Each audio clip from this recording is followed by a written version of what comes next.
All right, guys, welcome back to another youth podcast of the podcast series.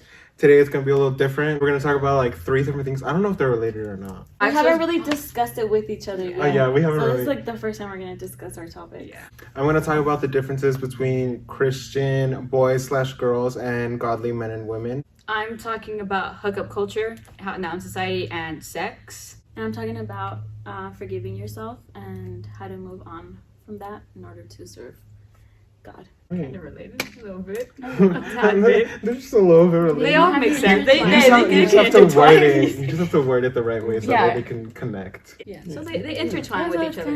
Yeah. They Except kind yours, I have to hear it first. So Okay, that's well- how you're going to explain it. So basically, now I guess like in relationships, being Christian isn't enough. So now you're either a Christian boy or girl or a godly woman. Now the difference between a Christian boy is they gonna send you them late night booty calls.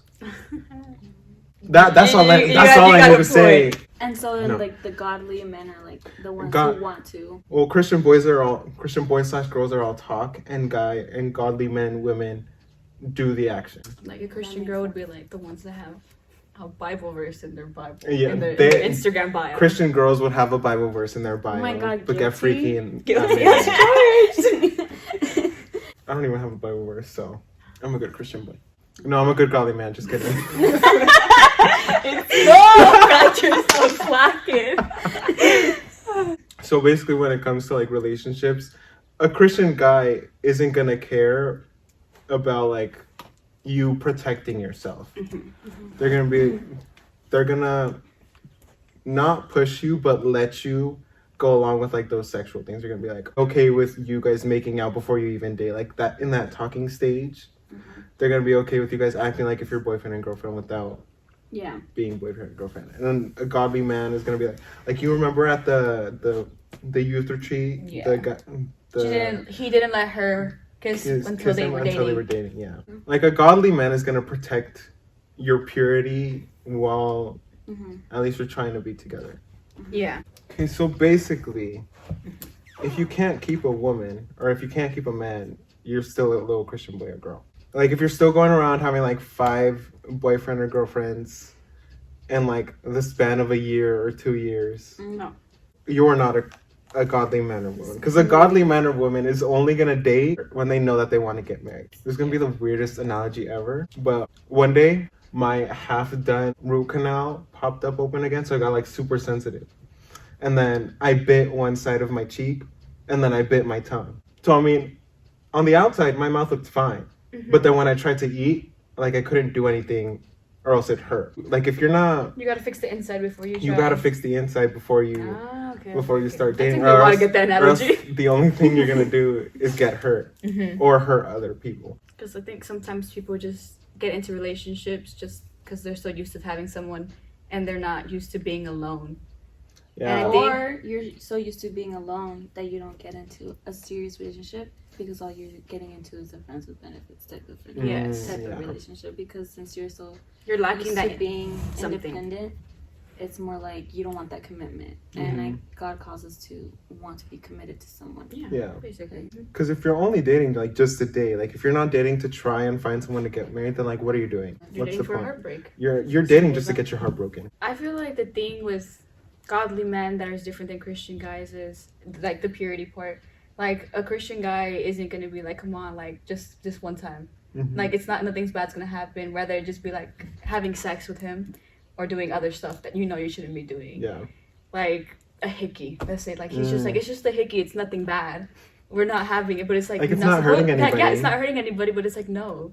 Where a godly man's like will find a way to not let that happen at all, and won't want to ruin that something intimate with you and him. I mean, besides that, I mean the same thing with like Christian guys and girls and godly women and men that you both are helping each other to get closer to God. And I think that's the one big like also thing. The difference between a Christian and a godly person is that they're gonna want to help you get closer to God. I also benefit in the relationship, but they're pushing you like do this, do that. Not like telling you what to do, but being like you got this. Like you know, like working, being still together, but working with each other separately to build your relationship with God, and then coming together to have a better relationship with you two together. Like date someone that's gonna help you and build Yeah. you up. Yeah. But like he also said like two is better than one. Yes. To do things right, obviously.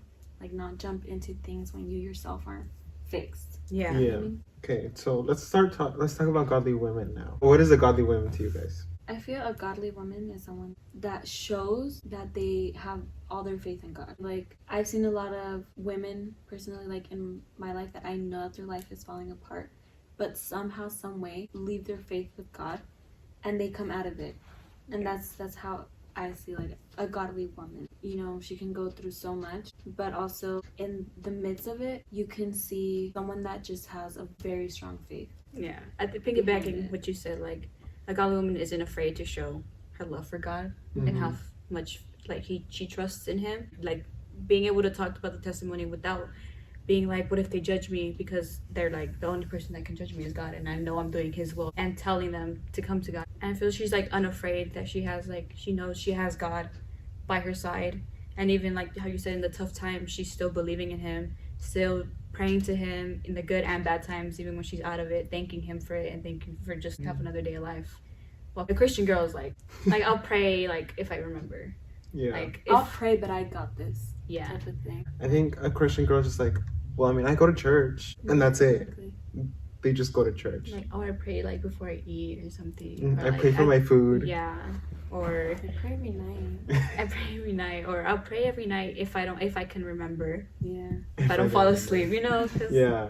I mean, yeah, it happens, but, like, it shouldn't happen. Like, you Yeah. should always remember to pray. I think just godly people take action, and Christian guys or girls just Say it. purely say it. Actions speak louder than words. Mm. That's the type of thing. Godly people show their actions. And Show how their much- faith with yeah. their actions. Yeah, they're good. Okay, in Proverbs 14:1, it says, "The wise woman builds her house, but the foolish tears it down with her own hands." And Proverbs 31:24-25 says, "She makes linen garments and sells them, and supplies belts to the tradesmen. Strength and dignity are her clothing, and she smiles at the future." Proverbs 31:27 says, "She looks well to the ways of her household and does not eat the bread of idleness." One factor of a godly woman is they're not lazy. They're hardworking women. Yeah, like nobody's gonna want a lazy girlfriend. Nobody's gonna want someone who just lays around all day, does nothing. Yeah, I think this goes for both guys and girls. It No, goes. nobody likes a I don't lazy. want a couch potato of a boyfriend. Yeah, But then no. also, a lot of, like, it does say, like, the woman was made for the household to No, yeah. to grow the household and everything. And obviously, like, the Bible does say that, but we live in such different times. And that argument, again, is used a lot. Yeah. But also, it's just, like, women have more rights now than they did before. And we're allowed to work. That's how you said, no one wants a lazy partner. Yeah, no. And yeah, obviously, like, I wouldn't want a lazy partner. I'm just like, and I don't want to be a lazy person to just, I'd rather be working. Like now with the times, like going along with what the Bible says, like you can like work hard, you can have your own industry and your own business and like your own like basically empire in work, but I think the main thing is to keep your family and your household first. I think that's how you could try to relate with what the Bible says to the times. To, like, accommodate it to the Yeah. times. Yeah. But a lot of people that aren't like our parents want it the way that it has it in the Bible. Like, I know from experience, like, my own father too, he's like, no, women shouldn't be working, women shouldn't be studying, like, you shouldn't, like, that's why the woman has to stay home because of so-and-so problem. And I'm like, do you realize we don't live in that one time where, like, the I was like, women wow. still had, like, a gender role, Yeah. you know? And that's, like, obviously, like, the Bible does talk about it too. That's why, again, it's, like, very controversial thing because a lot of people say God's sexist. But it's just, like, how that said, like, no one wants a lazy person. Yeah. Wants a lazy. I'm just, like, and not saying that housewives are lazy. Oh, no. No, not at No. all like that. But also there's housewives that don't do any of the housewife work. You know what I mean? Now that's a lazy woman. Another kind of characteristic that a godly person has is that they're very trustworthy. You have to know that, you know, if you want to get with a godly person, you can trust them. Like, you can go with them literally with anything and can almost be the only person you tell everything to.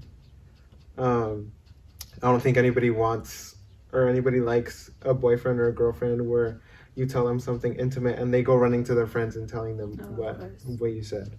Yeah, trustworthy women that can also like you can trust without judgment, you know. Mm-hmm. Yeah. Because I feel like a lot of times, like when we vent to someone, like we mostly don't do it because of you're afraid of the judgment that it comes with, Mm-hmm. or that it may come with. And I think that's like also a big factor for both men and women to have like make yourselves available to the point where like you know that the only person that can judge is God. So just lend that listening ear, you know. Mm-hmm. Yeah. Yeah, like see Proverbs 31:11-12 says, "The heart of her husband trusts in her, and he will have no lack of gain. She does him good and not evil all the days of her life." So that's basically what it's kind of trying to say is you need, like, if you want a godly person, they're going to be a person that you can confide in, and they'll love you no matter what. Here's some examples in the Bible of people that aren't godly in the Bible. Right now it's like more like women. You guys suck. An example of a deceivable woman is Adam's wife. In the Garden of Eden, the snake was able to deceive her into eating the fruit of life to the point where, you know, she kind of didn't have the strength to say, no, this is what God said I shouldn't be doing, so that's it. Okay, 2 Corinthians 11:3 states, "The serpent deceived Eve by his craftiness." And deceive means to seduce wholly. Oh. So like he Like kind of tricking them. Yeah, he tricked her entirely. Eve is an example of a woman who was persuadable to do wrong. Accordingly, when away by herself, she was vulnerable. Is your faith your own? Don't have a borrowed and dependent faith. Like, do you have to depend on someone for your faith to stand firm? Oh. Because Adam wasn't with her when Eve was deceived by the serpent. I think church people in general keep us grounded. As bad as it may seem, I feel like we're mostly worried about what they have to say than what God has to say about us. I'm saying that for me. I don't want to like single you guys out. That's not you guys, but that's me. I'm just like, I know I've held back from doing lots of things, or I've been ashamed of doing things for the fear of what the church might say. Yeah. Not for the fear of what God might say. And I think that's wrong. I think like in relationship wise, like if you're trying to build a good relationship in God, like are you able to do it without your significant other? Because if you rely on them too much, when they're not there, what are you going to do? Yeah. Yeah, I think that's what a lot of people have trouble with, is having a faith of their own instead of relying on the faith of your significant other, kind of. Yeah. Because that can also be from our parents too. Yeah. Like if your parents didn't go to church, would you still be coming to church, kind of thing? Oh yeah, actually, that's a good example. I was like, wait. I was all like, okay. No, but yeah, that's a really good example. Like, would you still be going to church if your parents didn't come to church? Like, is your faith... Put it in perspective, like in general, not just a perspective of a relationship, but a perspective as in your relationship with God. Yeah. Is your relationship in God good enough that you don't need somebody else to push you to it, that you can push yourself? Like, you motivate yourself and you don't need your parents to be coming to church. Like, if they stop coming, would you stop coming to church? If your friends stop believing, if we stopped believing, if the whole youth stopped believing in God, would you stop believing in it too? That was a really good example. Thank you. Now, like another huge one is a materialistic person. Like, what was it? Oh, Lot's wife. In Genesis 19:26, it says, "But his wife from behind him looked back, and she became a pillar of salt."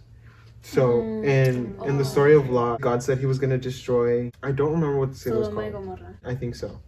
God said he was going to destroy that city because they were like, the whole city was like full in sin. So God was like, oh, you know, I'm going to destroy this, and you're the only one faithful to me that's living here. So take you and your family out right now.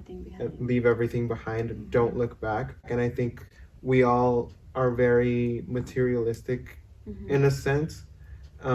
Doesn't matter what it is, but we all have an attachment towards something that we would kind kind of metaphorically look back to try and go get it. Like I saw this one thing on Twitter. Like it was kind of like talking about like the Black Lives Matter thing, and they were like, I don't care if we're running from bullets. If I drop my phone, I'm going back. Like it's kind of in that type of context. Or you can also see it like in another point of view, as in letting go of someone, I guess, toxic in your life, or someone that wasn't good for you. Like in you progressing without them, like in a spiritual way, someone that you left because they were holding you back from growing spiritually. But you know, you get the, I miss them, and like, oh my God, it was I had such a good time when I was with them, that you decide to look back and text them or call them or so and so, whatever.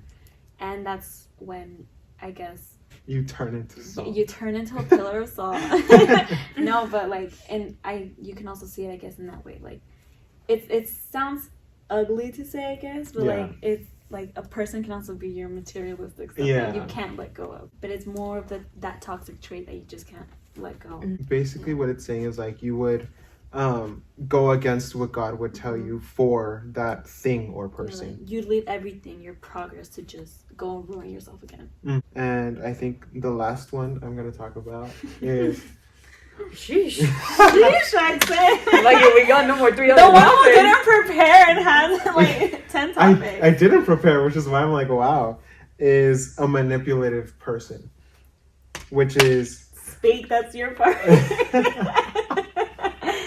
An example of a manipulative person in the Bible is Potiphar's wife, which in the story of Joseph, it says in Genesis 39:10, and I'll just keep going on from there.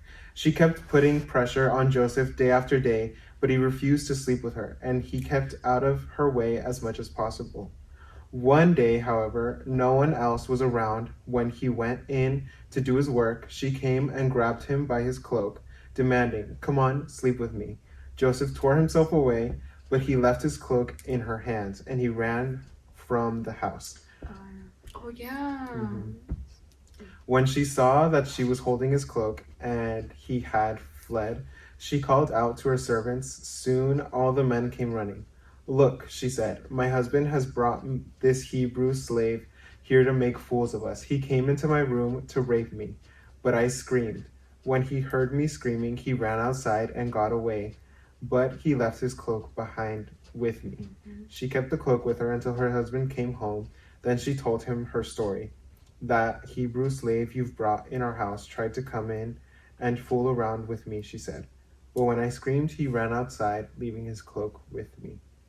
Potiphar was furious when he heard his wife's story about how Joseph had treated her, so he took Joseph and threw him in prison, where the king's prisoners were held, and there he remained. So I think that's a really good example of a manipulative wife. Like Potiphar knew who Joseph was. Potiphar knew that Joseph was a good man, that he was hardworking, and I think he would have known that he wouldn't want to throw all of that away just for his wife. His wife.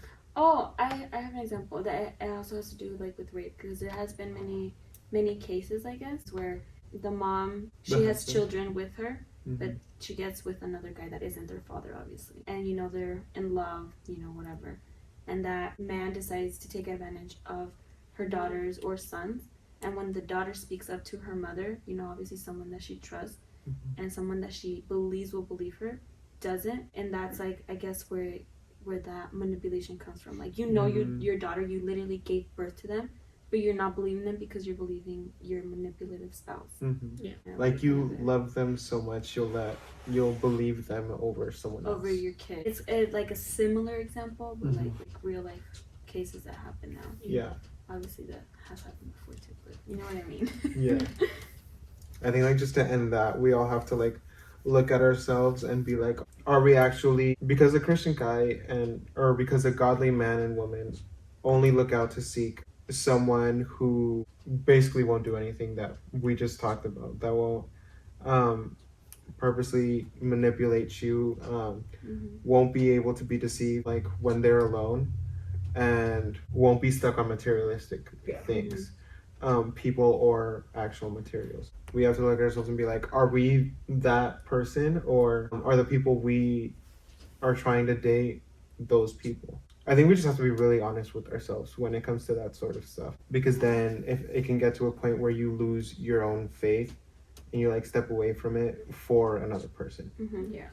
All right, so my topic is about forgiving yourself because I feel like in growing up Christian, like in a Christian household, it can have its ups and downs, I guess. But usually because we are human, we tend to focus on the downside of being a Christian. Mm-hmm. I guess it has to do with a lot of emotional damage to ourselves because anytime that we mess up, we're reprimanded for it, I guess. But in a more way as in like, you mess up and God's gonna punish you for it. We know that God has control of our whole life. Kind of can fall into a stressful way that maybe this mistake that you made is gonna shape the rest of your life. Yeah. And I feel like for us as Christians, it's really hard to mess up. Like it's easy, to mess up, but like it's hard on us. Like we feel like we can't mess up. Yeah, we feel like if messing up is just gonna ruin our whole life. Yeah. So like in a sense of like speaking from experience, and we can all speak from experience that we've done something, or we continue to do something, or we're stuck on something that we know is not good. Yeah. Or like you did something that you knew wasn't beneficial for you, but you really can't move on from it because you can't forgive yourself for it. Because you see yourself and you find yourself gross, or you find yourself disgusting, or because other people have had an opinion on your mistakes, you feel as if though they can't be fixed. Yeah. Like you look at yourself with just that sin. Yeah. I feel like from my experience, I know messing up, you know that God forgives you because obviously we have a forgiving God. Mm-hmm. He forgives you, but I feel like the real challenge here is forgiving yourself. Yeah. Like, you know, because it's a given that God is going to forgive you, but it also takes the people around you to forgive you in order for you to forgive yourself. Because usually the people around us have such a big effect on our emotional well-being. Yeah, on our mental state. Like they just have so much input in our life, but that's because we let them have that input, I feel like also for people who serve in church, you're in pandero. Yeah. You serve in church, you sing, I sing. We serve in the church, and sometimes it's making those mistakes. I personally wanted to, when I've made some type of mistake, not do it as like a way of being like, I have to take myself away from it and evaluate myself what I'm doing, but out of guilt and out of you not wanting people to question you, you continue to do it. And that's the thing that I feel like we shouldn't be serving with a heart that isn't healed, or with yourself. You haven't forgiven yourself.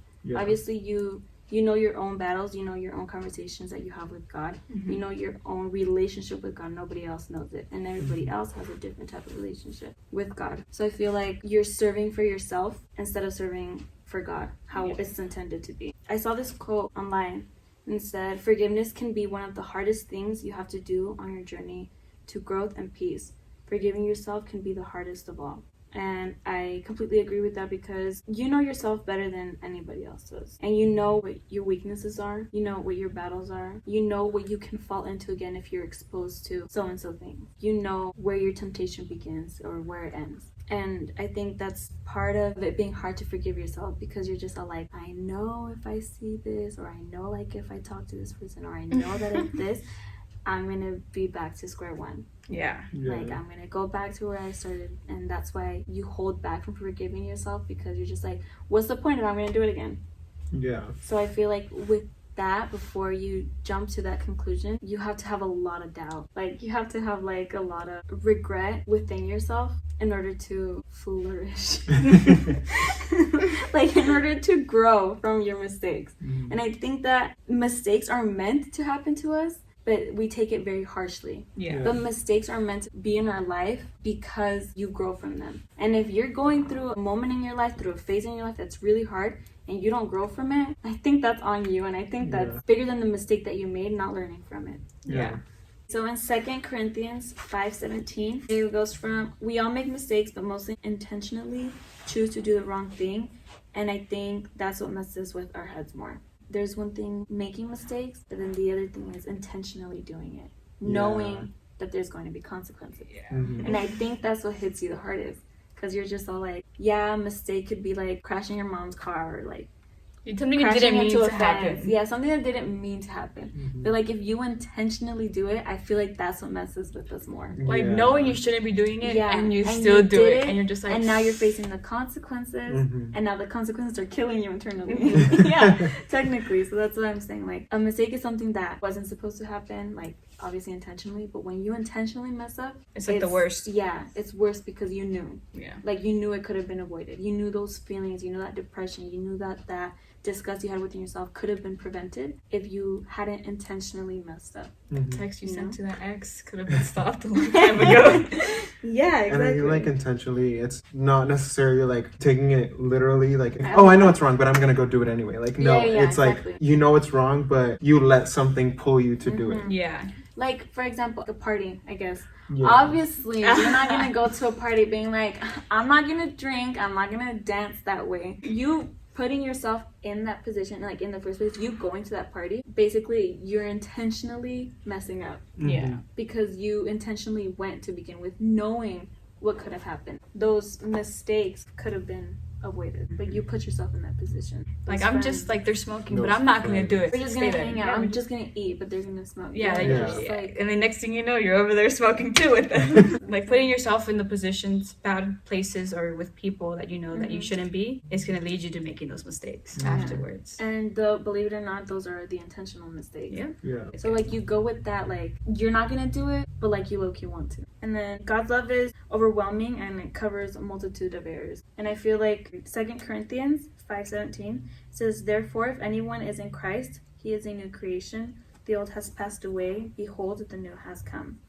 Romans 8:1, there is therefore now no condemnation for those who are in Jesus Christ. Philippians 3:13, but this one thing I do, forgetting those things which are behind and reaching forth unto those things which are before. The Bible gives us these verses, but for some reason, we always find an excuse to not listen to them. Like, these verses tell us basically that God forgives us. Doesn't matter how big the sin you think is, because the Bible even tells us that All sin is equal. But for some reason, we categorize sin because other people categorize sins, Yeah. or because you're judged harsher based on the type of sin that you do. Yeah. So like, you lied, but I went to go Hook up with this guy. yeah. So my sin is seen as worse, Worse. than yours, and that's not the case. The Bible says that all sin is equal, and we see the verses that tells us that God forgives us because He's a forgiving God.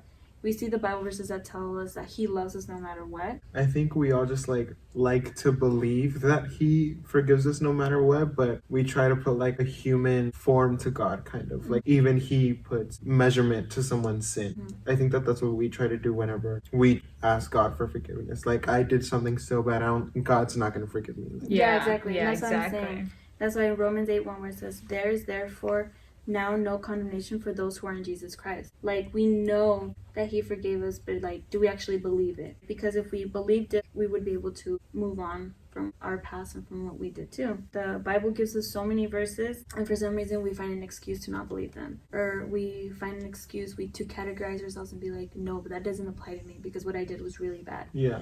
Or just the Bible verses simply don't apply to the situation because you compare your sins to somebody else's when the Bible itself says every sin is equal. Me personally, I had a lot of learning to do, and I had a lot of self-love to learn, I guess. I had to open up my heart, I guess, for myself and for God, because like, at the time that you do something that's just so bad to you that you can't even look at yourself, or you're just like, who am I? Like, you lose your identity because you make that mistake your identity. And I feel like because of just one mistake that we make in our lives, we forget about all our good factors. Yeah. Not to be cocky, but like, obviously we I know. have a lot of good things in ourselves too. Like, instead of defining ourselves through those characteristics, we define ourselves through this one mistake because everyone told us to define ourselves through that one mistake. Because everyone decided to have an input or some type of judgment on your mistake, that you lived your life by it. And you're just like, well, that's just who I am now, and there's just like no hope anymore in you changing, I guess. And that happens a lot, especially with like sexual type of things, because Christians, you know, they're supposed to be pure, they're supposed to keep themselves. Yeah. But we know that everybody's gonna make a mistake. Obviously, not everyone's gonna make a sexual mistake, but I think a lot of people just like look down on people who end up making those mistakes just because it's something like that. Yeah. And that's what I'm saying. That type of mistake is the more frowned upon than if Carla lied or if I lied. You giving into that sexual temptation is seen as way worse because you're supposed to be pure. You're supposed to be a pure you should be, but still. Yeah.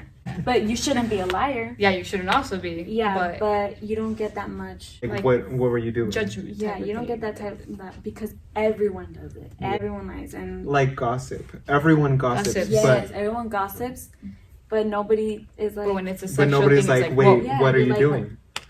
Like you don't even deserve get out.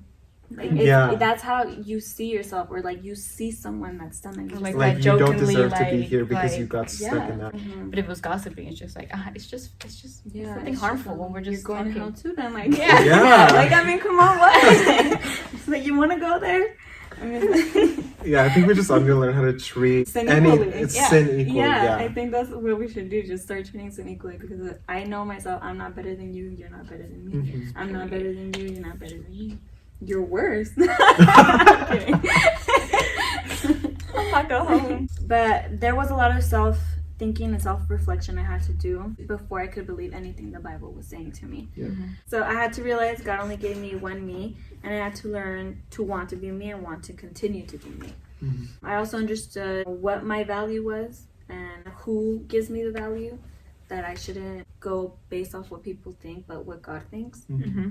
And I had to understand that everyone around me who was judging me has also made mistakes Mhm. and have also not been able to see themselves because of mistakes they've made. Yeah. And so I realized I wasn't alone in that sense. And that's when I was able to apply those Bible verses to my life. Mhm. Once I was able to have that self-reflection and be like, okay, everyone's done something that they were very ashamed of. Mhm. You know, it's like, so I shouldn't keep being ashamed of myself because that's just, it's not benefiting anybody else. It's just hurting me. Yeah. Yeah. So. I think what a lot of people don't realize is God knows you're gonna make mistakes. Yeah. Like He knows you're human. He's he's had to deal with them for how many thousands of years.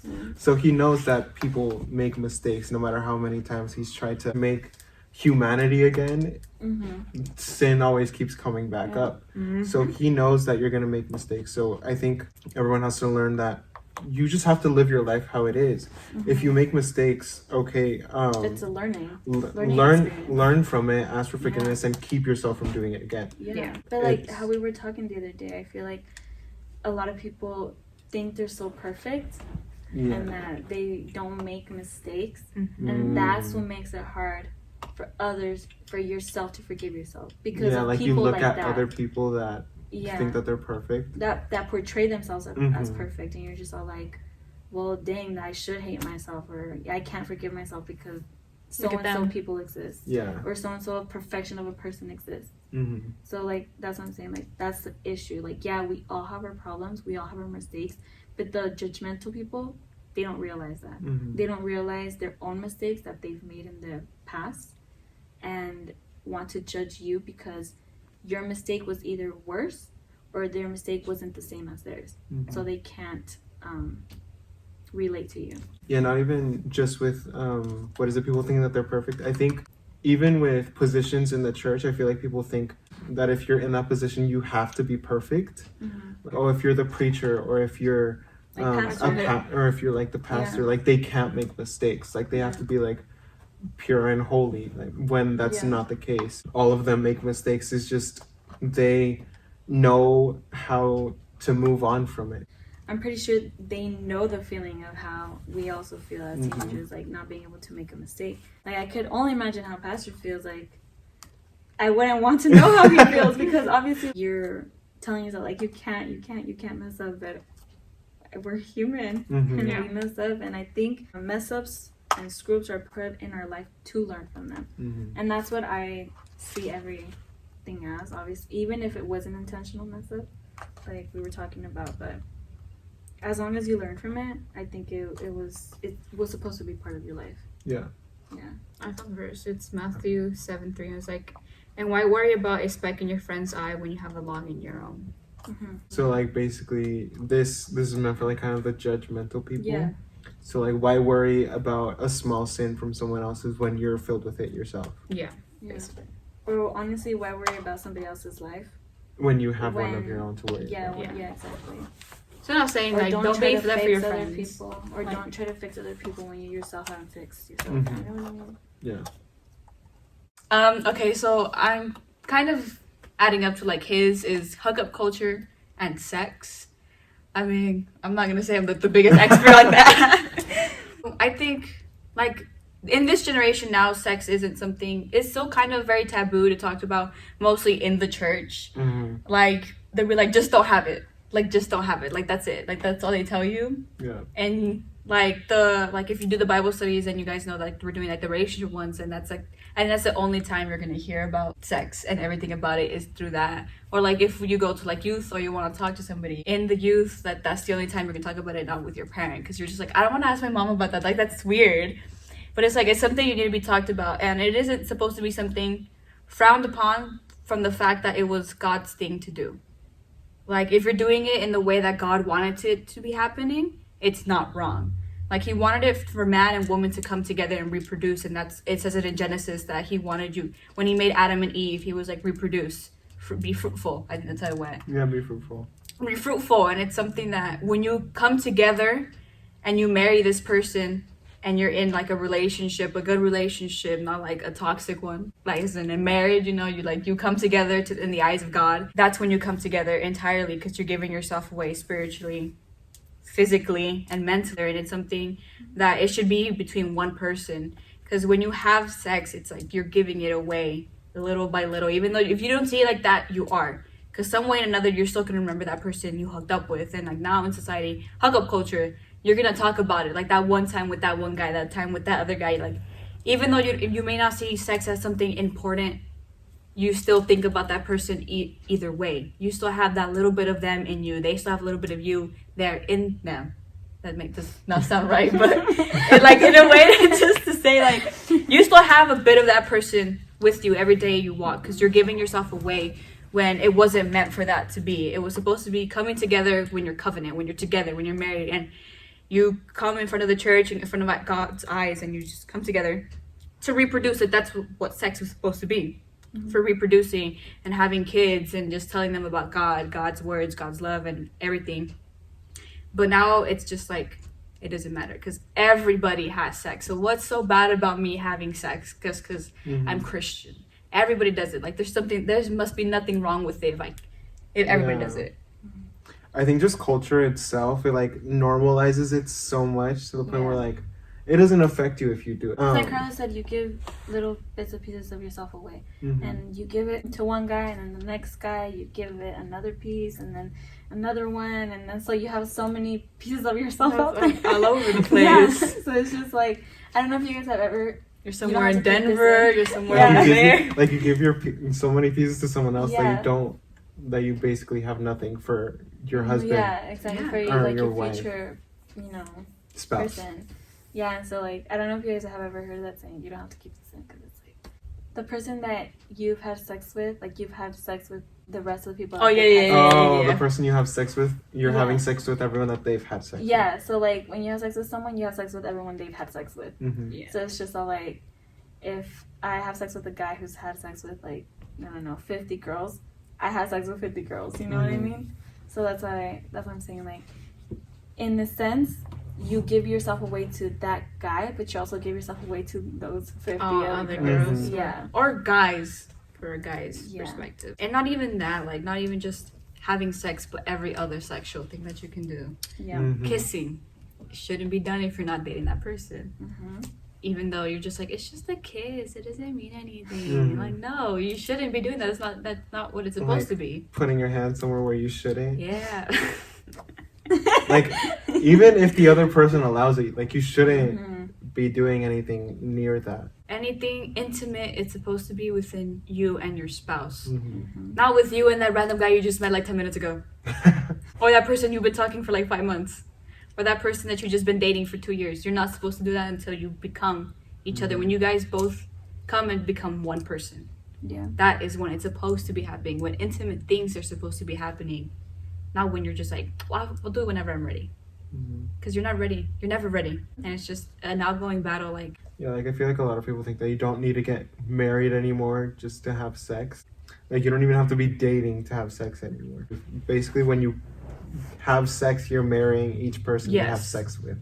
That's why a piece of you is stuck to them, because when you have sex, God is like, okay, I'm marrying you two, even if he doesn't want you two to get married.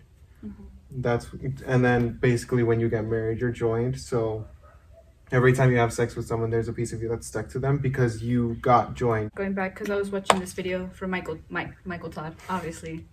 It's always Michael Todd. It's always Michael Todd up in here.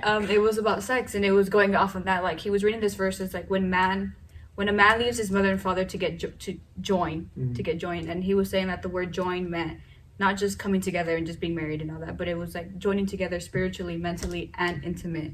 You're coming together like that was literally what he was saying. Like, you're marrying that person when you do the act of sex. I didn't say act of love, because right now it's not even, you don't even have to. You don't even have to be in love to have sex nowadays, and it's just like, that's not how God wanted it. Like, it doesn't matter. Like, I don't have to be in love to just hook up. One night stands. But I know a lot of people who are in a relationship and they love the person. They're like, well, I mean, it's okay, like, because I love them. Yeah. He loves me, and we love each other, and we waited. And they have sex. Obviously, it's also not good, but it's, I guess, more justifiable to them. Yeah. In a way, you know what I mean? I think just in general, you shouldn't have sex with a person that you know you're not going to commit the rest of your life to. Like, how you've been dating for that guy for like maybe like 6 months.